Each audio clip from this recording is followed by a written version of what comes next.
Ya, pemirsa, perdagangan saham di Bursa Efek Indonesia baru saja ditutup. Kita akan membahasnya bersama OCBC Sekuritas. Untuk membahas prospek IHSG, kami sudah terhubung bersama Isvan Helmi, Head of Research OCBC Sekuritas. Pak Isvan, kita lihat tadi IHSG ternyata ditutup melemah begitu ya di 0,16%. Anda melihatnya apa saja sentimen yang memicunya? Apakah ini hanya tren teknikal atau seperti apa analisanya?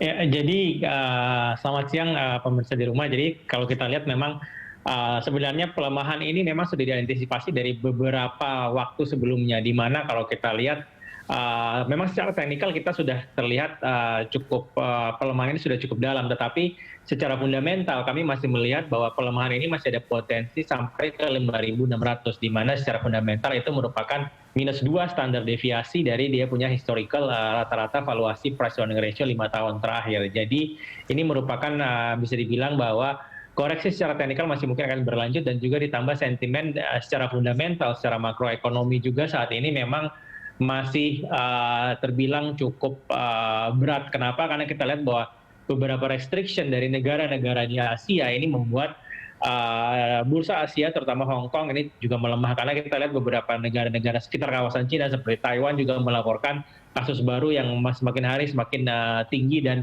vaksinasi memang ternyata masih menjadi satu momok utama, di mana vaksin rate yang masih rendah ini membuat penyebaran COVID varian baru terutama yang dari Inggris dan dari India ini menjadi cukup merajalela di negara Asia, dan inilah yang kita lihat mengapa Indonesia sebagai part of emerging market di Asia mengalami pelemahan yang cukup dalam di beberapa minggu terakhir. Oke, baik. Kalau itu dari domestik, bagaimana dengan tren global saat ini? Anda melihatnya seperti apa ekspektasi pasar? Kita lihat tadi juga ada informasi soal IHS Markit begitu ya, yang memberitakan soal pekerja upah rendah ini sepi peminat gitu di Amerika. Apakah ini juga bisa menjadi salah satu indikasi begitu? Ya, jadi kalau kita lihat memang kalau kita lihat secara global ini terpisah menjadi dua, di mana ekonomi negara berkembang dan ekonomi negara maju. Kita tahu bahwa Amerika dan Inggris ini vaksin rate-nya, roll out-nya sangat tinggi sekali, dan di mana kedua negara tersebut diperkirakan akan mencapai pertumbuhan ekonomi yang cukup tinggi di fase semester 2 nanti. Tetapi berbeda dengan negara-negara seperti di Asia, di mana kasus COVID ini masih merajalela. Jadi secara global memang bisa aja kita lihat bahwa di Amerika atau Eropa atau UK nanti market pasar sahamnya bisa naik tinggi, tapi tidak terjadi besok paginya ketika di Asia malah melemah. Kenapa? Karena kasus COVID ini masih menjadi salah satu momok utama. Dan kalau kita lihat memang kondisi ekonomi, kalau kita bicara Amerika sendiri, tadi kalau kita lihat bahwa demand untuk pekerja berupa rendah memang cukup rendah, tetapi yang terjadi di sini adalah permintaan pun juga lemah. Artinya apa? Kita lihat bahwa Amerika akan terjadi inflasi di mana kita tahu bahwa supply ini dari barang-barang itu semakin tipis, seperti semikonduktor, chip maker, itu semua rata-rata supply-nya mulai menipis karena tenaga kerjanya sendiri bisa dibilang bahwa masih rendah. Artinya kita tahu bahwa Amerika punya stimulus yang cukup menggiurkan, di mana orang tinggal di rumah saja udah bisa dapat $600 sampai $1.200 seminggu. Artinya banyak sekali kalau kita lihat di Amerika itu working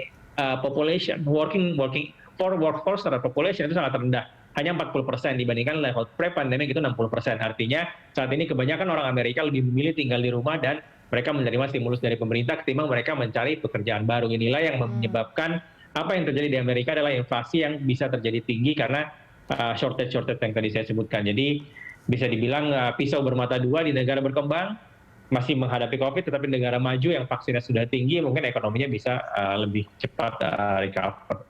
Oke, Pak Isvan, bagaimana dengan IHSG untuk pekan ini? Terkait dengan sentimen mungkin dari RDG sendiri yang menahan suku bunga, dan soal ekspektasi pasarnya seperti apa Anda melihatnya?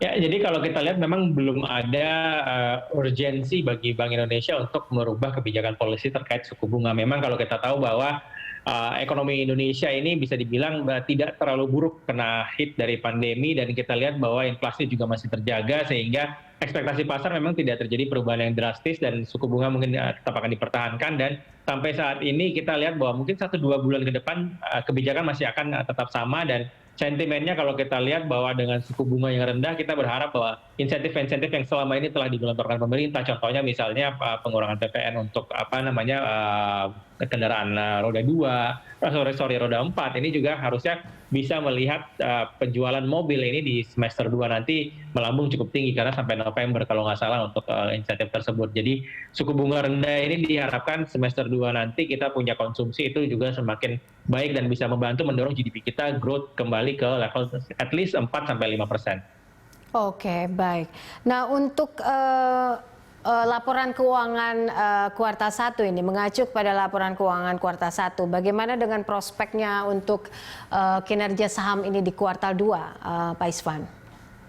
Ya, jadi kalau kita bicara kuartal 1 tahun ini dibandingkan kuartal 1 tahun kemarin, memang ini nggak apple to apple. Kenapa? Karena profit itu baru datang kalau tidak salah di pertengahan sampai akhir Maret, di mana 2 bulan full di kuartal 1 tahun lalu kita masih melihat bahwa bisnis as usual. Tetapi kuartal 1 tahun ini kita masih terkena hit dari pandemi dan beberapa emiten pun masih melaporkan pelemahan yang terjadi dari segi penjualan maupun earnings mereka. Dan ke depan kita melihat bahwa apple to apple akan kita bandingkan ketika Q2 on Q2. Jadi dua-duanya tetap berada di dalam fase COVID dan kita lihat sebagaimana recovery ini terjadi. Dan saya cukup yakin bahwa kuartal 2 tahun ini emiten-emiten akan melaporkan penjualan maupun laba yang lebih baik dibandingkan Q2 tahun lalu. Dan inilah menurut saya kunci yang akan membawa IHSG bisa kembali rebound dan balik menuju level 6.000 nanti ketika para emiten melaporkan earnings Q2 yang harusnya di atas ekspektasi para analis.